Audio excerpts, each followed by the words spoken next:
বুঝা লাগবে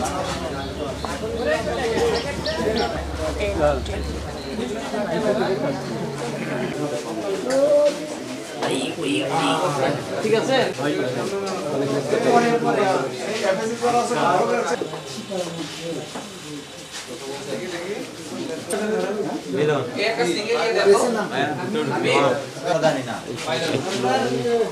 জানেন ভাই জানি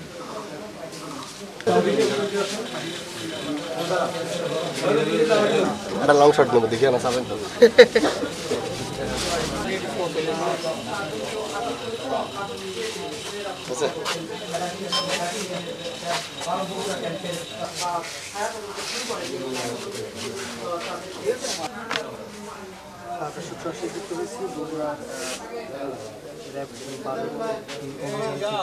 দেখতে পাচ্ছি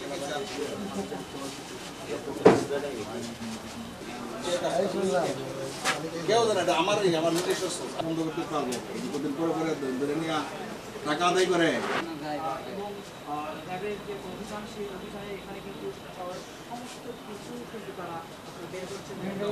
বগুড়ার শহরের পালসা চৌকির পাড়ের যে রোহান প্রিন্টিং প্রেস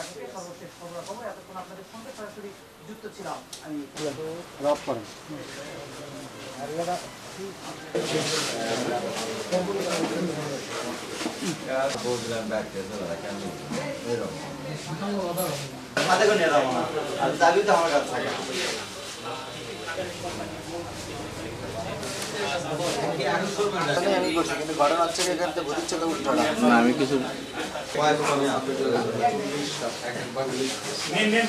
মোহাম্মদ এনামুল হক আমি সহকারী পুলিশ সুপার এখানে ভারপ্রাপ্ত company commander CPSC Bogura RAB ভারতে কর্মরত আছি। গোপন সংবাদে আমরা তোপে এই যে রোহান প্রিন্টিং প্রেসে আসছি, এখানে প্রচুর পরিমাণ ব্যান্ডরোল যেটা জাল এই এখানে তৈরি, এগুলো আমরা পেয়েছি।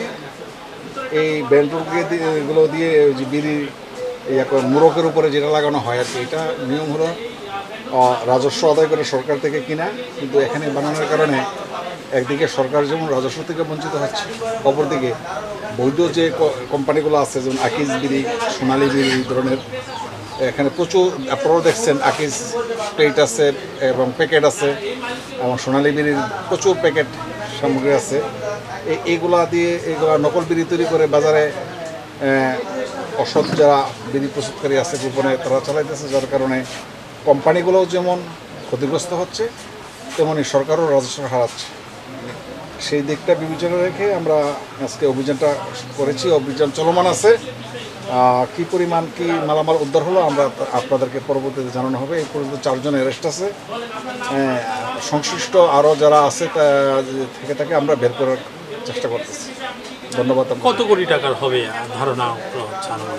গণনা ছাড়া বলা যাবে না, এটা তো ছোটো বিষয়, তো দেখতে অনেক বেশি, আর ছোট ছোট প্রত্যেকটা মূল্য কত এটা হিসাব করে আমরা জানি। পার হয়ে যাবে আশা করা যায়, এটা না করা পর্যন্ত বলা যাবে না। ঠিক আছে, যতটুকুই হোক।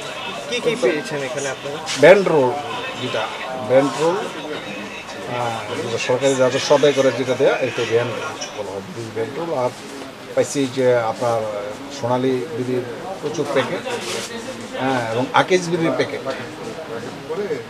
আকিজ বিড়ি ইতিমধ্যে তো সংবাদ পাইছে, আমাকে রিং করেছিল, তো ওরা এই বিষয়ে অভিযোগই দিতেছে এবং এরা বলছে এদের অন্য কোথাও প্রিন্ট হয় না, এদের নিজস্ব প্রিন্ট ছাড়া অন্য কোথাও অনুমোদন নেই। হ্যাঁ, তাহলে এই প্রেসের যিনি মালিক উনি আকিজ বিড়ির প্যাকেটগুলো পর্যন্ত এখান থেকে ছাপিয়ে চোরাচালানের মাধ্যমে তারা করতেছে, সরবরাহ করতেছেন, বিক্রি করতেছেন, অবৈধ লাভবান হচ্ছে। জাল করা, জাল তৈরি করা।